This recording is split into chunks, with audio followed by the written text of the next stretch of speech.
नमस्कार साथीहरु, तपाईलाई स्वागत छ यस टेक्नोलोजी निर्मल अफिसियल युट्युब च्यानलमा।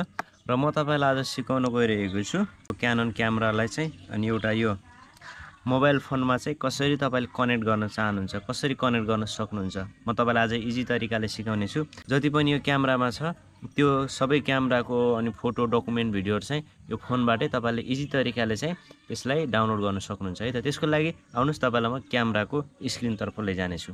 त्यसको लागि तपाईले सबैभन्दा पहिला आफ्नो क्यामेरा ल्याउनु होला। क्यामेरा लिइसकेपछि क्यामेरालाई तपाईको क्यामेरा ओपन यसरी गर्नु होला। ओपन गरिसकेपछि तल देख्न सक्नुहुन्छ मेनुको बटन। मेनुको बटनमा तपाईले यसरी क्लिक गर्नु होला। वाइफाई फंक्सन लेखेको छ त्यमा चाहिँ यो सेट भन्ने अप्सन यो ओकेमा यसरी क्लिक गर्नु होला। क्लिक गरिसकेपछि सेकेन्डको अप्सन देख्न सक्नुहुन्छ यो मोबाइलको अप्सन। अनि यसमा चाहिँ यो मोबाइलमा क्लिक गर्नु होला। क्लिक गरिसकेपछि इजी कनेक्सन लेखेको छ, सिलेक्ट अ नेटवर्क लेखेको छ। त्यसको लागि चाहिँ तपाईले इजी कनेक्सनमा यसरी क्लिक गर्नु होला। क्लिक गरिसकेपछि फेरि एकचोटी इजी कनेक्सनमा ओके गर्नु होला। ओके गरिसकेपछि तपाईले देख्न सक्नुहुन्छ तपाईको जुन क्याननको यो अनि मोबाइलमा कनेक्ट गर्नुहुने त्यो पासवर्ड छ। पासवर्ड चाहिँ यहाँ देखाएको छ। पासवर्ड चाहिँ यहाँ लेखेको छ 1996 5698 रहेको छ।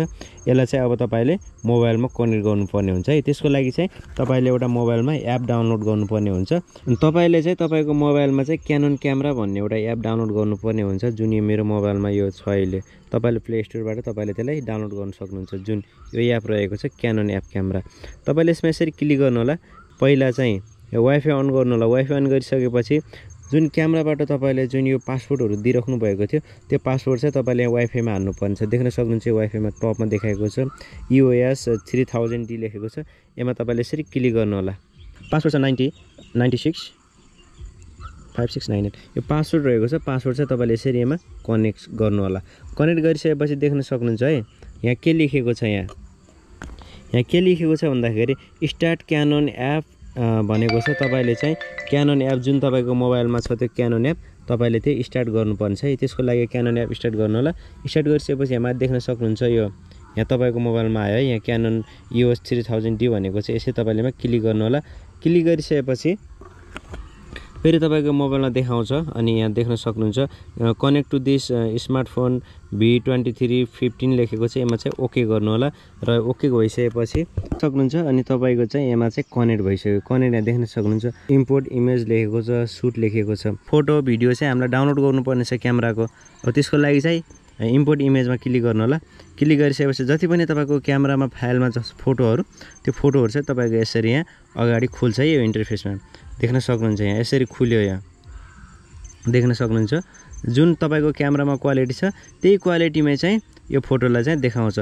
जति पनि फोटोहरु छन् यसरी तपाईले सिलेक्ट गर्नु होला। यसरी सिलेक्ट गर्नु होला। यसरी सिलेक्ट गर्नु होला। गरिसकेपछि यहाँ इम्पोर्ट इमेज भनेको छ। यसमा चाहिँ क्लिक गर्नु होला र यसरी तपाईको मोबाइलमा पनि डाउनलोड हुन सुरु गर्छ।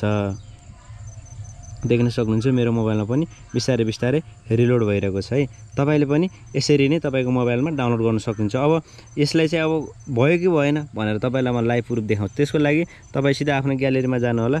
ग्यालेरी यहाँ देख्न सक्नुहुन्छ यो देख्न सक्नुहुन्छ यसरी यहाँ डाउनलोड भयो है।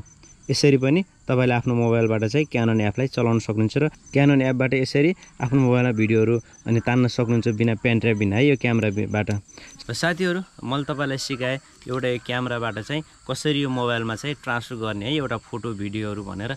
यदि भिडियो कस्तो लाग्यो, यदि म तपाईलाई इजी तरिकाले बताएको छु, यदि भिडियो मन पर्यो भने च्यानललाई सब्स्क्राइब गर्नु होला र साथमा रहेको बेल आइकन बटनलाई पनि दबाउन नबिर्सिनु होला। फेरि पनि अर्को भिडियोमा भेट्ने छौं। त्यससम्मको लागि have a good day, good night, sweet dream.